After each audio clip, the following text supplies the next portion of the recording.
left is the Perry Brothers sculpted GW stuff. I think they turned out pretty well scale-wise. So yeah, I've got a bunch of Bretonnians here. I've got some of my Frostgrave. These are the Frostgrave guys that I worked on. These are just the plastics with a little bit of green stuff for fur. You know, some extra fur here and there. But really basic paint jobs on these guys. I just did like 1 or 2 highlights and that was it. I did some OSL on this guy here. As you can kind of see, there's a little bit of a glow, the flame. Yeah, just a little bit on the side of his face. Didn't want to go overboard, but just a little bit. I did my my treasure hunter, like a big pack on his back and some climbing rope and all kinds of cool stuff. They're some really nice plastic models.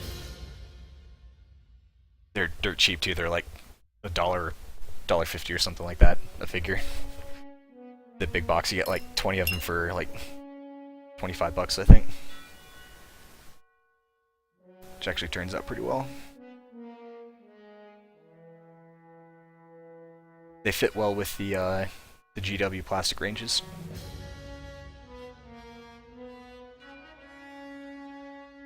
It's like I've got a bunch of the plastic Bretonnian peasants and men-at-arms pieces to fill in.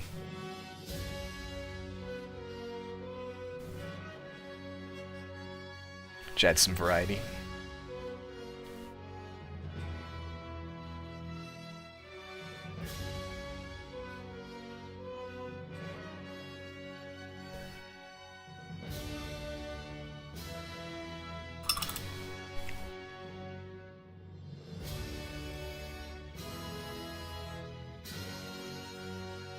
Well, if I always say I'm going to work on one thing on stream and then end up switching like halfway through to something different. I don't know why I do it. This guy's actually going to have a shield on his back, so I'm not too worried about getting all this perfect down here because it's going to be covered up once everything's said and done. But since I'm OCD, got to make sure everything's painted.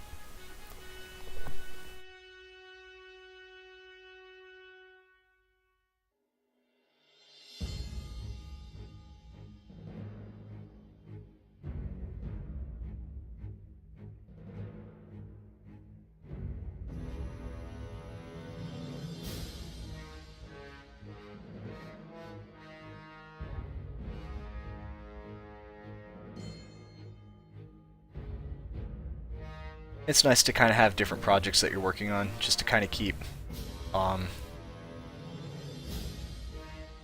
your creative juices flowing, you know, just to kind of break you away from, oh, I'm painting the same model again, you know, it's like, oh great, I'm doing more blues, I'm doing more browns, you know, it's like, oh great, I'm painting another red Space Marine, or I'm painting another orc, or, you know, it's like, I'm painting another tank. It's like having a little bit of variety in terms of your hobby, I think helps just kind of keep your painting sanity. Just being like painting the exact same thing for the 100th time. You know, different scales, different sculpts, different manufacturers, I think really just kind of adds to the, plus it helps you, you know, test your skills on different models, you know, which helps. So you're not just painting the same thing over and over again.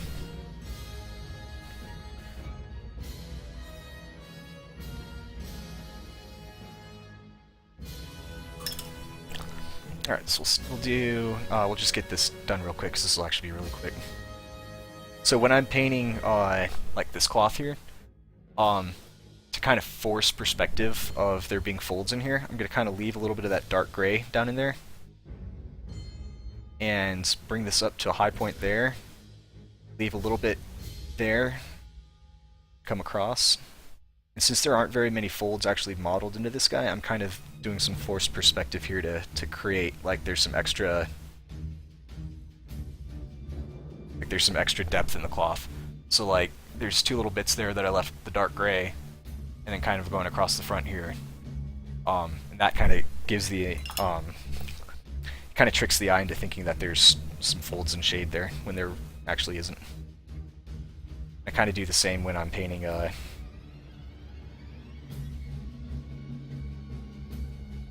of like, what are these, shirts, I guess? So I'll do the top of the model as all one color there, but then as it kind of wraps down where shadow would fall, I kind of split up the strokes so that there's a little bit of shadow here. Then when I come in with the final color, it'll basically give this effect of there being different folds in the cloth. So see, like back here, there's dark gray, medium, then light for the white. It just kind of gives the impression of there being extra folds in the detail there.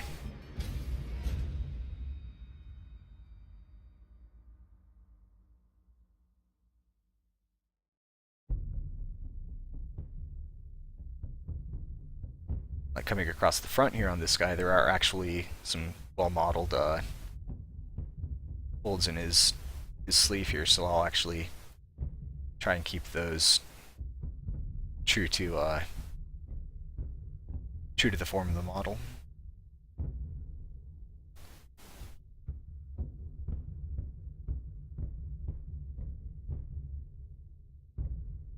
Just using the side of my brush to wrap around and get the edge here.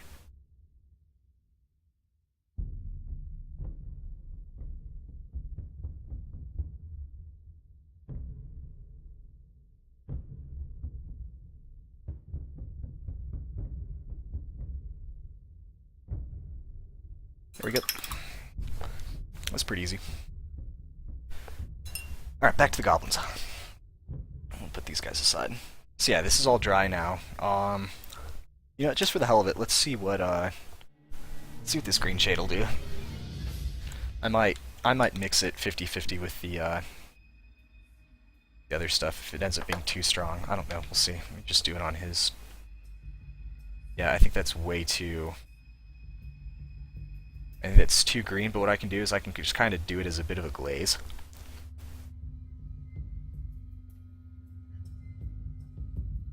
Yeah, I think that's tinting it the wrong. I think it's tinting this the wrong color. I don't think I want to do that.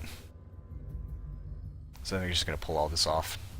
Just kind of wet my brush and then dry it and just kind of pull this shade out of here. What I'll do is probably once I'm done highlighting all this is I'll come back and I'll do a very thin glaze just to add a little bit of green tone to it. I just don't like the way that shade, it tints the color way too far in a direction of green that I'm not trying to get for these guys. So we'll just come back to the what is this, Deathworld Forest. We'll just start working our way up for highlights here. I can already tell that this paint pot is getting screwed up. I hate the GW paint pots. This is why I don't buy their paint.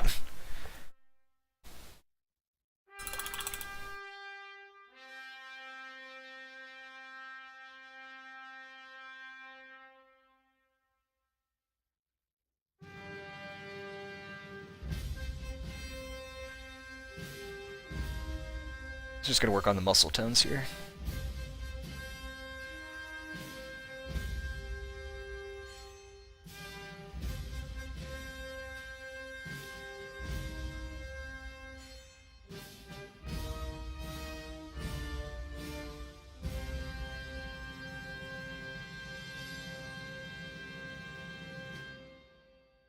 I really shouldn't be too worried about the feet because I think most of these are going to get covered in some form of basing or snow, but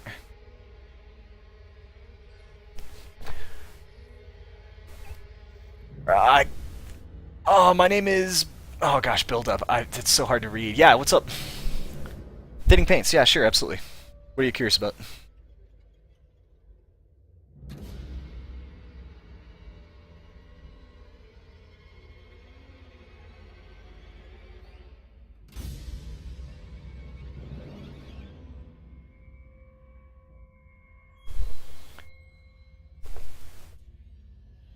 I just use a little bit of water, if you're curious. I don't know if that was the question. I thin with just a little bit of water.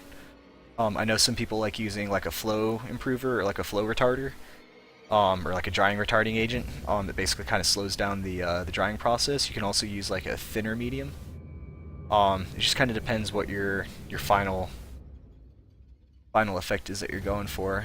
I find just a little bit of the paint water that I've got um, does it for me. But yeah, I don't do a whole lot. You'll find people kind of vary in terms of like how they paint miniatures. I have a very what I call painterly style, meaning that I kind of do my thinning of my paints less than what other people do. And my paint goes on a little thicker than kind of some of the other people on Twitch. But that doesn't mean that I'm just kind of glooping paint on. It means that I'm thinning it just enough to get the paint to cover in one even stroke. Whereas you'll find guys like, X Level Painting or Micho or, even like Emma over on Electric Eve Painting.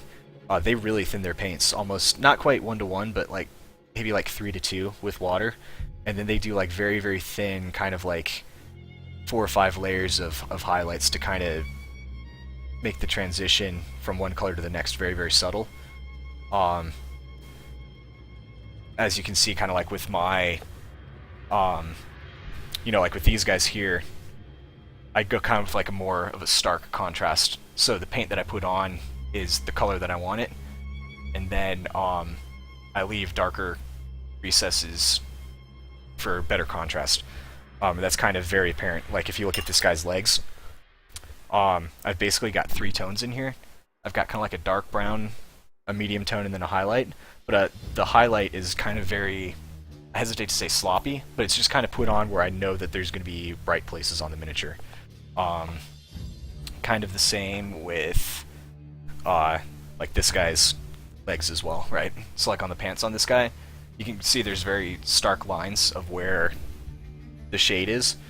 But when you're holding this model from, a foot, 2 feet away, you need that high contrast at tabletop range, and that's kind of how I paint. It's more of a it's not necessarily like a wet blending. Like this guy's the orc skin on this guy. I've done a much better job of kind of blending and glazing. But at the same time, it's not like perfectly blended and perfectly highlighted.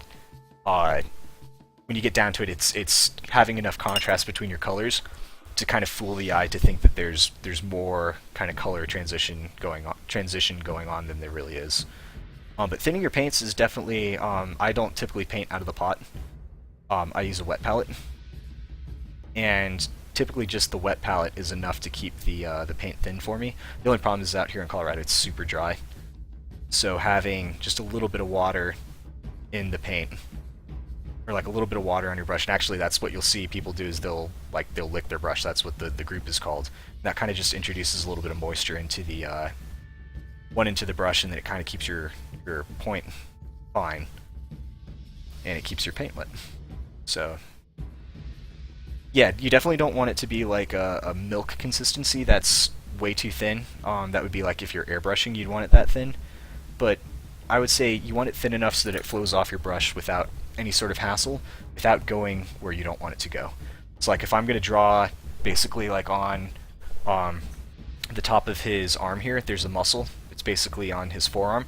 I want to be able to put the paint on here and have it go exactly where I want it, just like that, without it being like too difficult to get off of the brush. So one, that comes from having quality brushes and keeping them well maintained, and it also comes from using a wet palette, which kind of keeps your paint sort of, it's not drying out on the outside of the paint. Because like when you put paint onto like a hard palette, like a piece of glass, or like some people use tin foil, or like I did use bottle caps at one point. I just basically upend a beer bottle cap and use that to paint out of. What happens is that the outside of the paint starts drying, and so you get like a hard shell working on the outside of the paint. You kind of have to break through that to get to the wet paint underneath it, because the air will start drying out the outside of the paint, turn it into like a hard shell. And you kind of have to work your way through that. And that what ends up happening is you mix dry paint with wet paint, and then you get kind of chalky effects, which that's what you're going for. If it's like a weathered miniature or something like that, that would work. But if you want like a smooth, skin tone or anything like that, you want to make sure your paint is wet and flowing.